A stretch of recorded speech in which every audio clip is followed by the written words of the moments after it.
আসসালামু আলাইকুম। আমন্ত্রণ জানাচ্ছি আমার আজকের এই এপিসোডটি দেখার জন্য। বুটের ডাল রান্না করব রুটি বা পরোটার সাথে। একটা অথেন্টিক রেসিপিতে বুটের ডালটা রান্না করব। আশা করছি ভালো লাগবে। আর ভালো লাগলে চ্যানেলটাকে সাবস্ক্রাইব করে সাথে থাকতে পারেন। আর ভিডিওটা দেখার শুরুতে একটা লাইক দিয়ে দিবেন। এখানে আমি 1 কাপ পরিমাণ বুটের ডাল নিয়ে নিয়েছি। বুটের ডালটা সারা রাত পানিতে ভিজিয়ে রাখতে হবে। আমি 8 ঘন্টা পানিতে ভিজিয়ে রেখেছিলাম। পানিতে ভিজিয়ে রাখার পর ডালটা অনেকটাই বড় হয়ে গিয়েছে এবং পরিমাণে অনেক বেড়ে গিয়েছে আর অনেকটা নরম হয়ে গিয়েছে। এভাবে করে অবশ্যই কিন্তু ডালটা ভিজিয়ে রেখে তারপর রান্না করতে হবে, তাহলেই কিন্তু বুটের ডাল রান্না করাটা খুব সুন্দর হবে।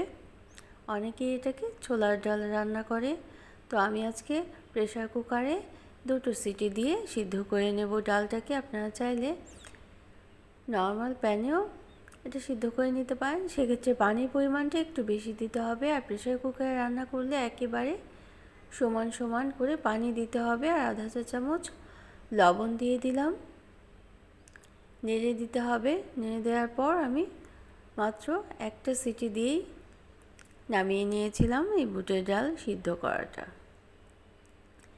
এভাবেই সিদ্ধ করে নিলে একটু রান্না করতে অনেকটাই সহজ হয় এবং কম সময়েই রান্না করে নেওয়া যায়। বুটের ডালটা সিদ্ধ হয়েছে, অনেকে এটাকে ছোলার ডালও বলে, কিন্তু পুরোপুরি কিন্তু গলে যায়নি। তো এখন আমরা রান্নাটা শুরু করব। এজন্য প্যানে সর্ষের তেল দিয়ে দিলাম, 4টে শুকনো মরিচ ফোড়ন দিলাম আর আধা চা চামচ আস্ত জিরে দিয়ে দিলাম। আর পেঁয়াজ কুচি দিতে হবে। পেঁয়াজ কুচির পরিমাণটা একটু বেশি লাগবে। কিছুটা সময় নেড়ে একটা ঘ্রাণ বের হবে, তারপর আমরা অন্যান্য মশলা দিব।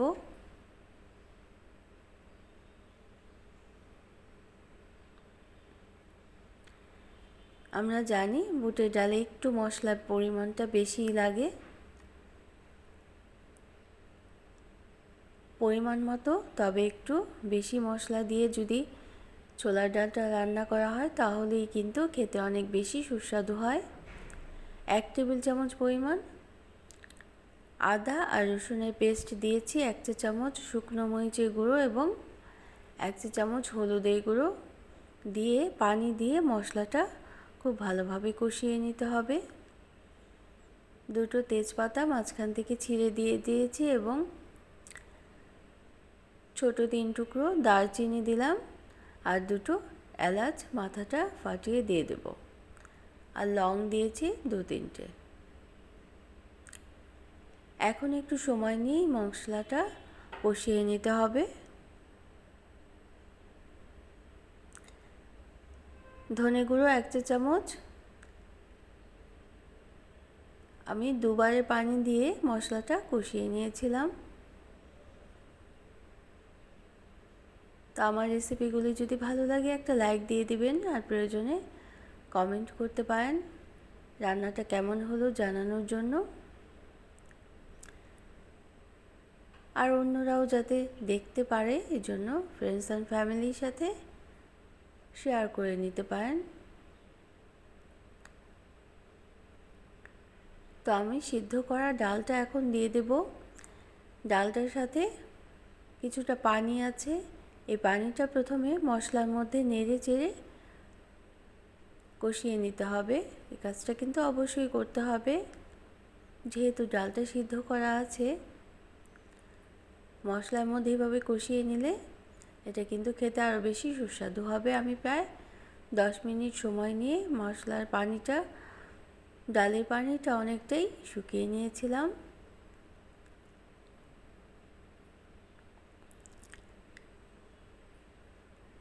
এখন ঝোলের পানি যতটুকু রাখতে চাই সেই পরিমাণ পানিটাই দিয়ে দিতে হবে।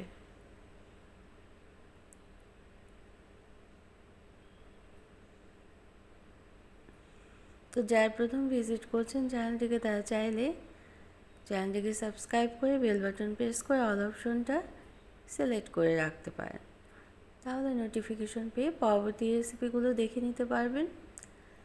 আমি 1 কাপ পরিমাণ পানি দিয়েছিলাম। এ পর্যায়ে খুব বেশি নরম করে ফেলা যাবে না, বুটের ডালগুলো যত আস্তে আস্তে থাকে সেটা কিন্তু অবশ্যই খেয়াল করতে হবে। এই জন্য খুব বেশি সময় রান্না করার কোনোই দরকার নেই। তো আমি গরম পানি দিয়েছিলাম 1 কাপ পরিমাণ। এখন শেষের দিকে কিন্তু একটা বাগার দিতে হবে, এটা কিন্তু অবশ্যই দিতে হবে,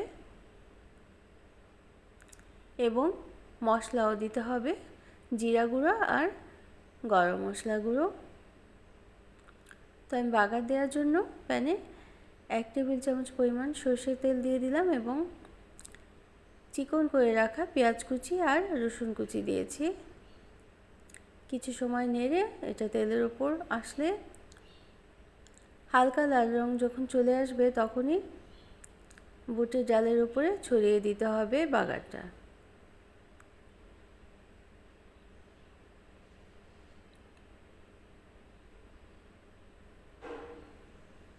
হালকা লাল করে আমি ভেজে নিয়েছিলাম।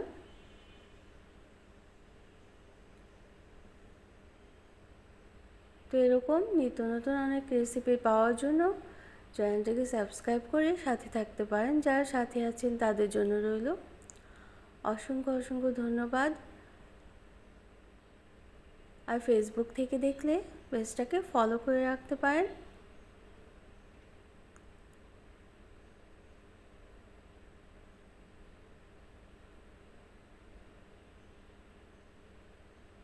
এখন ধনেপাতা কুচি দিয়ে দেব এবং কাঁচামরিচ ফালি দেব। কাঁচামরিচের মাথাটা চিড়ে দিয়েছিলাম। আর যে বাগারটা দিলাম তেলটা ডালের সাথে একটু মিশিয়ে দিতে হবে।